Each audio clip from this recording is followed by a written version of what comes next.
안녕하세요. 저는 성경 속에 감춰져 있는 하나님의 비밀이 되신 예수 그리스도에 관한 신비의 말씀을 전하는 영마루입니다. 오늘은 구약 성경 창세기 24장 2절 말씀을 시작하여 24장 4절 말씀 속에 기록되어 있는 네 손을 내 한도뼈 밑에 넣으라는 제목의 말씀을 통하여 성령 하나님께서 우리에게 가르쳐 주시는 말씀의 깨달음에 은혜를 받고자 합니다. 그럼 24장 2절 본문 말씀을 열도록 하겠습니다. 아브라함이 자기 집 모든 소유를 맡은 늙은 종에게 이르되 청컨대 네 손을 내 환도뼈 밑에 넣어라. 이 사건은 유명한 사건 아닙니까? 여기에 아브라함의 종 엘리에셀이라는 사람과 하란 땅에 있는 리브가의 관계가 기록이 되어 있는데, 아브라함이 등장을 하고 아브라함의 아들 이삭이 등장을 하고 다메섹 사람 엘리에셀이라는 사람이 등장하고 하란 땅에 있는 리브가가 등장을 합니다. 이 말씀을 깨닫기 위해서는 등장인물들이 누군지를 영적으로 깨달아야 합니다. 가나안 땅에 있는 아브라함은 여호와 하나님을 가리킨 것이고, 이삭은 하나님의 아들이 되신 예수 그리스도를 가리킨 것이고, 엘리에셀은 오순절날 이 세상으로 오실 성령님을 가리킨 것이고, 하란 땅은 이 우리가 살고 있는 이 세상을 가리키신 것이고, 그리고 가나안 땅은 하늘나라를 가리킨 것입니다. 반드시 이 방향으로 이 말씀을 풀어야 오늘 창세기 24장에 기록되어 있는 이 말씀이 영적으로 예수 그리스도와 우리들과의 관계라는 것으로 풀어지게 됩니다. 자, 그럼 보세요. 아브라함이 자기 집 모든 소유를 맡은 늙은 종에게 이렇게 하는데, 자기 집이 어디냐? 가나안 땅을 가리킵니다. 가나안 땅은 하늘나라입니다. 젖과 꿀이 흐르는 땅입니다. 이 방향으로 반드시 말씀을 깨달아야 창세기 24장이 풀어집니다. 자기 집은 하늘나라, 하나님이 계시는 천국을 하나님의 집이라고 합니다. 그러면은 모든 소유를 맡았다고 합니다. 이 사람이 누굽니까? 엘리에셀입니다. 엘리에셀은 누구냐? 오순절날 하나님의 모든 복음의 소유를 가지고 이 세상으로 임하실 오순절 성령을 엘리에셀이라고 합니다. 엘리는 바로 하나님 아니십니까? 소유를 맡았다고 기록이 되어 있는데, 창세기 24장 36절과 창세기 25장 5절 말씀에 보면은 아브라함이 이삭에게 자기 모든 소유를 주었고 이렇게 기록이 되어 있습니다. 그럼 보십시오. 여기에 늙은 종은 소유를 맡았다고 기록되어 있고, 아들 이삭에게는 모든 소유를 다 주었다고 기록되어 있습니다. 그럼 보십시오. 히브리서 3장 6절에 보면은 그리스도는 그의 집 맡은 아들로 충성하였으니, 그럼 보십시오. 여기에 모든 집의 소유를 맡은 늙은 종이 누굽니까? 이 땅에 오실 그리스도입니다. 오순절날 임하실 성령입니다. 그럼 여기에 이삭에게도 소유를 다 주었고 늙은 종에게는 자기의 모든 소유를 맡겼습니다. 그럼 맡겨진 늙은 종은 오순절날 이 땅에 임하실 성령은 하나님의 것을 다 가지고 하나님이 맡겨주셨습니다. 이걸 가리키는 것이고, 아들에게 다 주었다는 것은 예수님께서 이 땅에 오셔가지고 요한복음 13장 3절에 보면은 아버지께서 모든 것을 자기 손에 맡긴 것과 이렇게 말했습니다. 결론적으로 예수와 그리스도는 한 분 아닙니까? 예수가 돌아가셨다가 성령으로 거듭나질 않습니까? 그럼 여기에 아브라함은 하나님이고 자기 집은 하늘나라고 모든 소유는 하나님이 가지고 계시는 성령을 가리킵니다. 늙은 종에게 맡겼다 이겁니다. 자 보세요.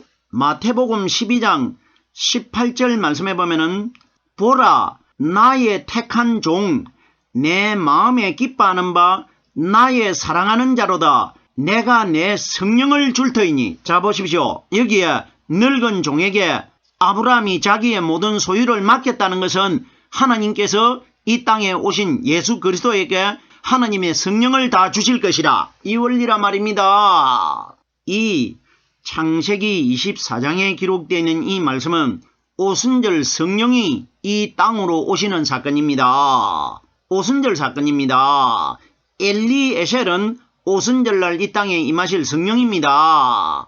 이 사람이 올 때에 가나안 땅에서 주인의 좋은 것을 약대 10필에 가득 싣고 오질 않습니까? 이것이 뭐냐? 오순절날 이 땅에 오실 성령님이 하늘나라의 복음의 진리의 말씀을 가득 가지고 이 세상 하란 땅으로 올 것이라 이걸 우리에게 보여주는 겁니다. 좋은 것이 뭡니까? 성령께서 우리에게 가르쳐 주시는 말씀을 좋은 것이라고 합니다. 늙은 종에게 이르되 청컨대 네 손을 내 환도배 밑에 넣어라. 오늘날 이 내용이 우리 신앙인들에게 상당한 의문되는 내용 아닙니까? 해석이 분분하지 않습니까? 이 내용이 우리 사람의 생각으로 이 내용들을 깨달으면 안 됩니다. 하나님 입장에서 하나님은 어떤 뜻으로 어떤 생각으로 우리들에게 이런 말씀을 하나님 자신과 우리들과의 관계를 기록하셨는가 이 방향으로 깨달아야 됩니다. 아브라함이 자기 늙은 종 엘리에셀에게 네 손을 내 환도배 밑에 넣으라고 합니다. 우리가 성경에서 손이 등장을 하는데 사람의 손을 어떤 부위 밑에 넣었다 이렇게 깨달으면 이 말씀 못 풉니다. 성경이 가리키는 사람의 손이 뭘 가리키느냐? 사람의 마음을 가리킵니다. 이 말씀은 출애굽기 4장 6절 이후의 말씀에 보면은 모세가 자기 손을 품에 넣었을 때 문둥병이 되고 손을 품에서 뽑아내니까 문둥병이 치료가 되는 것은 사람의 마음을 상징적으로 보여준 겁니다. 사람의 마음 안을 해부를 해가지고 하나님이 우리들에게 보여줄 수가 없기 때문에 사람의 마음 안에서 일어나는 일을 모세를 통해 가지고 손을 통해 가지고 우리에게 보여주신 것입니다. 품이 뭡니까? 사람의 마음 아닙니까? 그러면은 처음에 손을 넣었을 때에 문둥병이 걸렸다는 것은 문둥병은 죄의 상징입니다. 우리 마음 품 속에 아담의 근본적인 죄가 문둥병이 다 들어있다. 이 원리입니다. 보세요.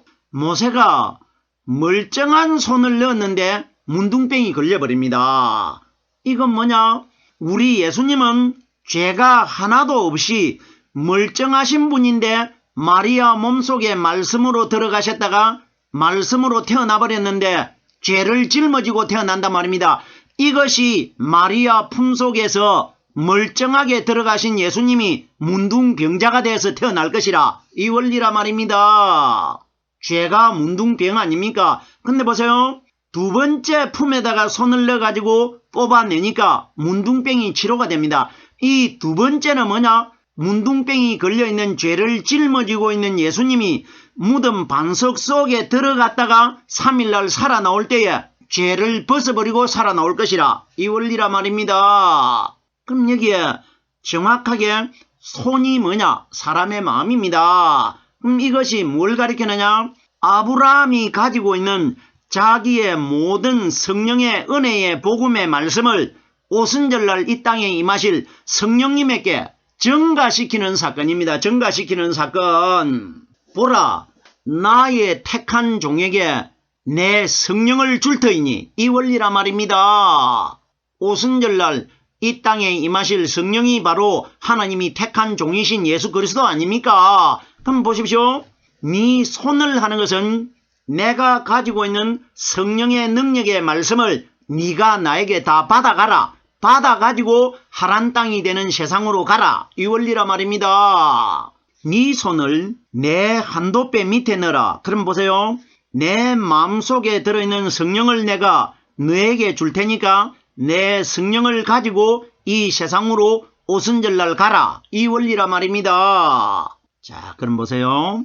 여기에 내 환도뼈 밑에 넣으라고 하는데 성경이 가리키는 이 환도뼈를 갖다가 이 땅에서 하나님의 말씀을 전하는 사람들이 어떤 사람들은 엉덩이 뼈라고 하고 어떤 사람들은 조인트 뼈라고 하고 어떤 사람들은 허벅지 뼈라고 하고 이건 다 사람의 생각입니다. 우리들은 아브라함이 앉아있는데 아브라함이 앉아있는 그 히프 밑에다가 이 엘리에셀이라는 종이 손을 그 밑에 넣었다. 이런 것은 생각할 필요가 없습니다. 왜? 이런 사건이 기록된 것 아니기 때문에 이것 다 우리 예수님 사건입니다. 하나님께서 우리 예수 그리스도 성령님에게 성령을 증가시키는 장면입니다. 내 것을 가지고 내가 오리라. 내 것을 가지고 내 뜻대로 하지 않느냐. 이 원리라 말입니다. 자, 보세요. 그럼 여기에 환도뼈를 우리가 깨달아야 됩니다. 환도뼈라는 것은 이 말씀이 환도는 따로 단어가 기록되어야 되고 뼈는 따로 기록되어야 됩니다. 구분이 되어야 됩니다. 그런데 여기에 말씀이 붙어있기 때문에 우리는 환도뼈로 깨닫고 있는데 이렇게 깨달으면 이 말씀 못 풉니다. 무슨 주석에 어떻게 설명이 되어 있고 또 어떤 사람이 책을 기록했는데 환도뼈에 관하여 기록했는데 그렇게 기록이 되어 있지 않다. 이런 건 믿을 필요가 없습니다. 뼈 이야기 아닙니다. 자, 보세요. 환도라는 뜻이 뭐냐? 환도라는 것은 옛날에 군인들이 군복을 입고 전투복을 입고 옆구리 허리에다가 띠를 메고 거기에다가 조그만 칼을 답니다. 환도라는 것은 고리 한자를 가리킵니다. 고리 한자. 고리 한자가 뭡니까? 옆구리에 띠를 메고 칼을 갖다가 거기에 매달 것이라 이 원리입니다.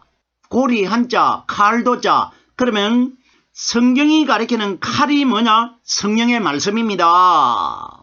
히브리서 4장 12절 말씀에 보면은 주의 말씀은 좌우의 날선 금과 같다고 기록이 되어 있고 에베소서 6장 17절에도 성령의 검 하나님의 말씀을 가지라.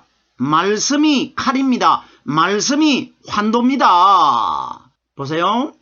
허리에다가 칼을 찬다는 것은 성령은 우리 마음 허리 중심에 들어있습니다. 그러면 말씀이 칼이기 때문에 성령의 말씀을 환도라고 합니다. 이걸 가리킨 것입니다. 보세요. 성령님이 이 땅에 오실 때에 하나님이 가지고 계신 성령의 말씀을 다 가지고 이 세상으로 오셨지 않습니까? 이걸 넘겨주는 겁니다. 증가시키는 사건입니다. 증가시키는 사건. 한도 뼈 밑에 넣어라. 그럼 보십시오. 내가 가지고 있는 내 마음 중심에 들어있는 성령의 말씀을 내가 너에게 주겠다. 이 말씀을 가지고 세상이 되는 하란 땅으로 가라. 이 원리라 말입니다. 자, 보세요. 요한복음 20장 27절 말씀해 보면은 부활하신 그리스도께서 갈릴리에 있는 제자들에게 나타나셨을 때 도마에게 이렇게 말합니다. 네 손을 내밀어 내 옆구리에 넣어라. 이거 뭐냐? 부활하신 그리스도의 옆구리가 뭐냐? 중심에 들어있는 성령의 말씀을 가리킵니다. 아담의 갈빗대를 가지고 여자를 만드는 것과 예수님 옆구리 갈빗대 사이에서 흐르는 피와 물의 말씀을 통해 가지고 그리스도의 여자가 신부가 되는 것과 똑같은 사건입니다. 그럼 여기에 도마에게 네 손을 내밀어 내 옆구리에 넣으라는 것은 내 마음속에 들어있는 성령을 받아라. 이 원리라 말입니다. 성령이 예수님 마음속에 들어있질 않습니까? 자, 보십시오. 내 옆구리에 네 손을 넣어보라. 그리하고 믿음 없는 자가 되지 말고 믿음 있는 자가 되라. 그러면 예수님 옆구리에 있는 성령의 피와 물의 말씀을 받은 사람이라나야 믿음 있는 자가 되고 믿음 없는 자가 되지 않는다는 것. 그러면 믿음 없는 자는 예수님 마음속에 들어있는 옆구리에 들어있는 성령의 말씀을 받지 못한 사람들은 믿음 없는 자가 되는 것이고, 손을 갖다가 그 상처에 넣었다는 것은 예수님 속에 있는 성령과 연결이 됐다, 이 원리라 말입니다. 이것이 내 환도뼈 밑에 손을 넣어라, 어떤 손을 갖다가 조인트 밑에 넣었다, 히프 밑에 넣었다, 이런 건 생각할 필요가 없습니다. 이런 사건이 아니기 때문에 성령 받는 사건입니다. 계속해서 창세기 24장 3절 말씀입니다. 내가 너로 하늘의 하나님 땅의 하나님이신 여호와를 가리켜 맹세하게 하노니 너는 나의 거하는 이 지방 가나안 족속의 딸 중에서 내 아들을 위하여 아내를 택하지 말고, 자 보세요. 내가 너로 하는데 내가 하시는 분은 하나님이시고 너로 하시는 대상은 성령님이십니다. 하늘의 하나님, 땅의 하나님이신, 이렇게 기록되어 있는데, 하늘의 하나님은 이 땅에서 성령으로 말씀 깨달은 사람들이 육신이 죽으면은 영만 하늘나라로 올라갑니다. 이것이 영들이 모여있는 하나님이라 이겁니다. 성령 받은 사람들의 하나님이라 이겁니다. 그럼 여기에 땅의 하나님이라는 것은 이 땅에서 육신도 살아있고 그 마음속에 성령으로 말씀 깨닫고 있는 사람들의 하나님이라 이겁니다. 하늘의 하나님은 성령의 영을 가리킨 것이고, 땅의 하나님은 이 땅에서 성령으로 말씀 깨달은 사람의 하나님이라 이겁니다. 하나님은 자기의 영이 들어있지 않는 사람은 결단코 그 사람의 하나님이 될 수가 없습니다. 여호와를 가리켜 맹세하게 하노니, 여기에 결론적으로 여호와는 바로 아브람 자신입니다. 아브람이 상징적으로 하나님 아닙니까? 그러면 여호와를 가리켜 맹세하게 하노니 너는 나의 거하는 이 지방 가나안 족속의 딸 중에서 내 아들을 위하여 아내를 택하지 말고, 이건 무슨 이야기입니까? 아브람이 이 말을 할 때에, 이 사건이 일어났을 때에 하늘나라에 들어가 가지고 있는 영들 많이 있습니다. 아브람이 태어나기 전에도 하늘나라 들어간 영들 많이 있지 않습니까? 그럼 보세요. 내가 거하는 이 지방 가나안 땅에 있는 여자들을 내 아들의 아내로 택하지 말라고 합니다. 이건 뭐냐? 하늘나라에 들어와 가지고 있는 영들은 건들지 말고 저 세상으로 가가지고 내 아들의 예수 그리스도의 신부들을 선택하라 이겁니다. 이미 하늘나라 가나안 땅에 들어와 가지고 있는 이 그리스도의 아내들은 이미 하늘나라에 들어왔기 때문에 여기서 아내를 선택하지 말고 저 세상에 가가지고 아내를 선택하라 이겁니다. 기가 막힌 내용입니다. 가나안 족속의 딸 중에서 하늘나라에 하나님 족속으로 속해져 있는 이 딸들은 선택할 필요가 없다 이겁니다. 이미 하늘나라에 들어와 가지고 내 딸이 되어 있고 내 자부가 되어 있다 이겁니다. 여기서 선택하지 말라 이겁니다. 무슨 가나안 땅의 여자를 이스마엘 아내로 짝지어 주노니까 예의도 없고 그래서 가나안 땅의 사랑가는 아내를 택하지 말라, 이런 원리 결단과 아닙니다. 영적으로 깨달아야 됩니다. 영적으로 말씀에 기록되어 있는 대로 깨달으면 우리 예수 그리스도와 우리들과 아무 관계가 없어져 버립니다. 딸 중에서 내 아들을 위하여 아내를 택하지 말고, 여기에 내 아들이 누굽니까?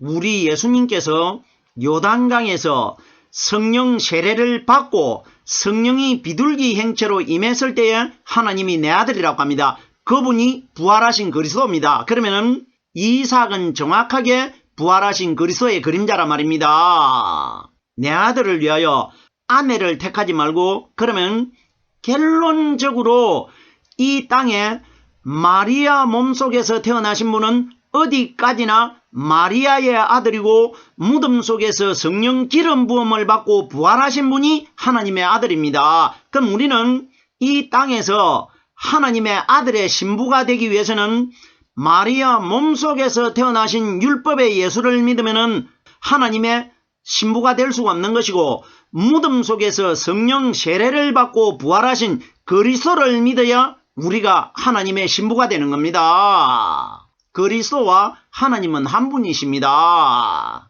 이래서 가나안 땅에서는 내 아들을 위하여 아내를 택하지 말라. 이미 이들은 내 아들의 신부가 다 되어 있기 때문에 여기서는 택할 필요가 없다. 이 원리인 것입니다. 그럼 보세요. 결론적으로 이것이 무슨 원리입니까? 이 땅에 오신 성령님은, 성령이 우리 사람의 마음속에 들어있는 사람은 이미 아내로 택해져 있기 때문에 그 사람들에게는 성령을 또 주고 하지 않아도 된다. 이 원리라 말입니다. 계속해서 창세기 24장 4절 마지막 구절입니다. 내 고향 내 족속에게로 가서 내 아들 이삭을 위하여 아내를 택하라. 제가 이미 말씀드렸습니다. 여기에 내 고향 내 족속에게로 가서 하는데 여기가 어디냐? 예수님이 태어나신 이 세상을 가리킵니다. 육신의 예수님의 고향이 어디입니까? 마리아 몸속에서 태어난 이 세상 아닙니까? 그럼 보세요. 오순절 성령이 이 세상 예수님이 태어나신 고향으로 가가지고 내 족속에게로 가서, 예수님은 이 세상 사람들과 똑같은 족속 아닙니까? 사람으로 태어나셨기 때문에 성령을 이 세상으로 보내시는 것입니다. 내 고향 내 족속에게로 가서 내 아들 이삭을 위하여 아내를 택하라. 보세요. 내 아들 이삭은 무엇으로 잉태되었습니까? 성령으로 잉태되었습니다. 그러면은 무덤 속에서 부활하신 성령 그리스도의 우리가 아내가 되어야 되는 겁니다. 성경에 보십시오. 예수라는 단어는 극히 적게 기록되어 있습니다. 예수라는 이름이 기록되어 있을지라도 그 뒤에 반드시 그리스도라는 단어가 따라다닙니다. 우리의 믿음의 대상은 그리스도입니다. 그리스도. 내 고향 내 족속에게로 가서 내 아들이라는 것은 이는 내 사랑하는 아들이요 내 기뻐하는 자라고 했습니다. 어떤 분을? 부활하신 그리스도를 가리킨 것입니다. 내 아들 이삭을 위하여 아내를 택하라. 우리의 신랑 되시는 분은 부활하신 그리스도라는 것을 우리에게 아브라함을 통해서, 엘리에셀을 통해서 말씀해 주신 것입니다. 오늘은 창세기 24장 2절 말씀을 시작하여 24장 4절 말씀까지를 깨달아 보았습니다. 오늘은 여기까지만 하겠습니다.